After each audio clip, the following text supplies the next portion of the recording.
Hey everyone, it's Wednesday. Time for a little wisdom.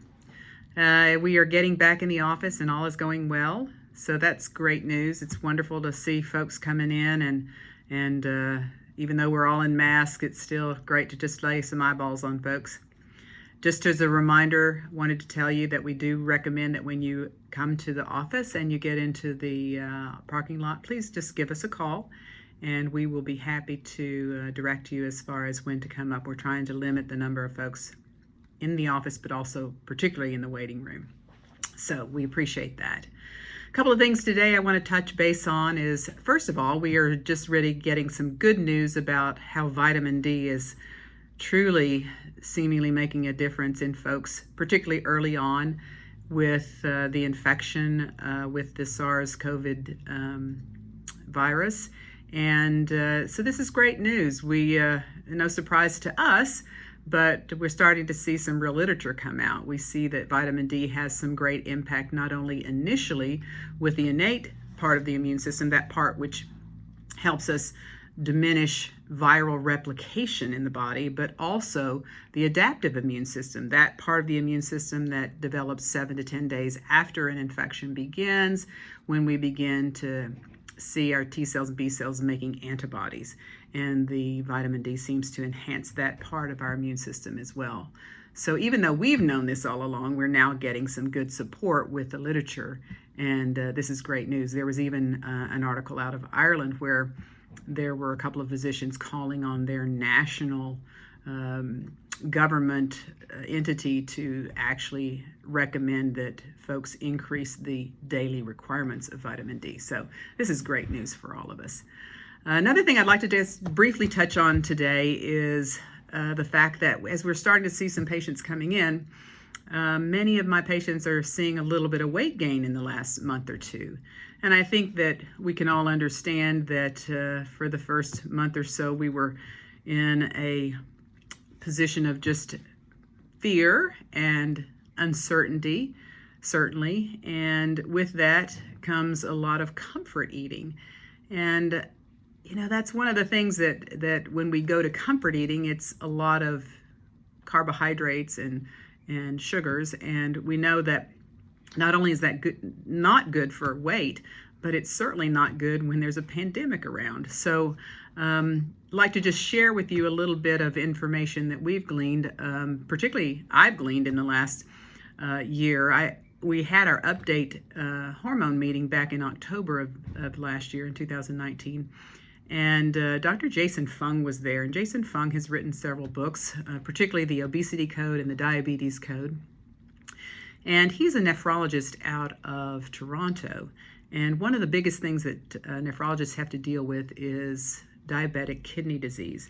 And diabetic kidney disease is a very challenging disorder. And so he, as a researcher, began to look into different ways to try to help cure his patients and prevent this problem for his diabetic patients. And he turned to looking at fasting as a practice and began to research that and found significant literature. And of course, we've all known that fasting has been a part of cultures and religions throughout humankind. And we know that fasting has some benefits, but what we have really come to learn is that it helps us with a process called autophagy.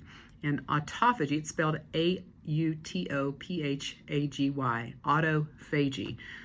Self-eating, if you will. So it's the ability of the body to recycle all of the cellular debris and cellular exhaust, if you will, that we create every day. And the thing that turns it off is insulin. And the thing that then turns it on is having less insulin. And that's what we've also come to discover, is that it's not calories that cause weight gain, it's insulin. So trying to manage insulin in a way that helps us become healthier, but also helps us manage weight, can be very helpful. As we've been sort of self-medicating with carbohydrates during this season, we've probably just sort of gone unleashed and eating all kinds of things all throughout the day. one of the biggest things about his program is not only fasting some, but it's also what we call time-restricted eating. If you're interested in some of this information, I'm going to be going over this over the next few Wednesdays, but just if you want to start your journey into learning about this, you might pick up one of his books, The Obesity Code or The Diabetes Code, if you want to share this with loved ones. He also has a website called thefastingmethod.com, and on that you can sign up, and for 7 days you have access to all the information and videos that are there, so all the educational aspects of that. After the first 7 days, if you continue to stay on it, it's $39 a month, which is not, I don't think, too much to have to pay for that, considering what we do for all of our other weight loss types of things. But the thing that's great about it is that fasting costs you nothing. In fact, it actually can save you money. And fasting has great ability to have sustainability, I think, in terms of helping you manage things as well.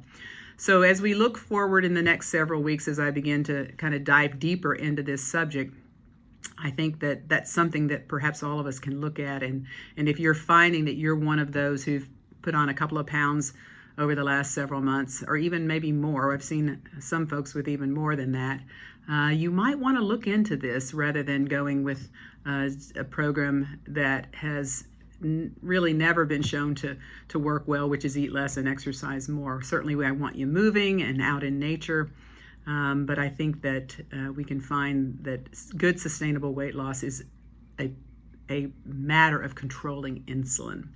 So we'll be looking at that in the future. In the meantime, obviously, eat well and try to eat as much of organic food and non-industrialized meat sources as you can.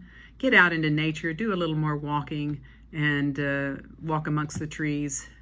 Take time to meditate, to pray, to just find that sweet spot of stress management. Optimize your sleep.